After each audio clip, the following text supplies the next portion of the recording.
Welcome back to Market Matters. In this episode, we explore three important ways companies raise funds after going public: rights issue, offer for sale, and follow-on public offer. If you've heard these terms in the news but never quite understood the difference, stay tuned. We're breaking it down in simple terms. When a company first lists through an IPO, it raises capital from the public. But that's not always the end of the story. Businesses may need more money for expansion, new projects, or to meet shareholding rules. That's where rights issue, OFS, and FPO come in. Three different fundraising routes. First up, the rights issue. This is an exclusive offer to existing shareholders.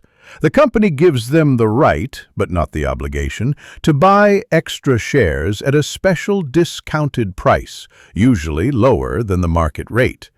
The number of extra shares you can buy depends on how many you already hold.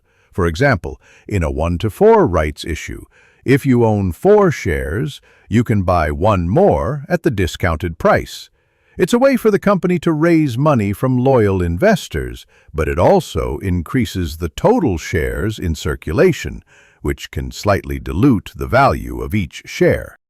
Next, the offer for sale, or OFS. Here, instead of creating new shares, existing promoters sell part of their stake to the public through a special trading window on the exchange.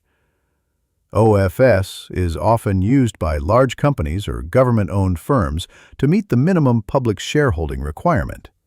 A floor price is set, and investors, both retail and institutional, can place bids at or above that price. The whole process is fast, and shares are credited to the buyer's demat account the next day. Finally, the follow-on public offer, or FPO.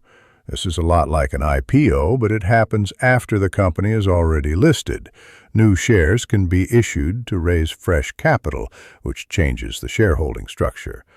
FPOs require regulatory approval and involve setting a price band, inviting bids over a few days, and allotting shares based on demand.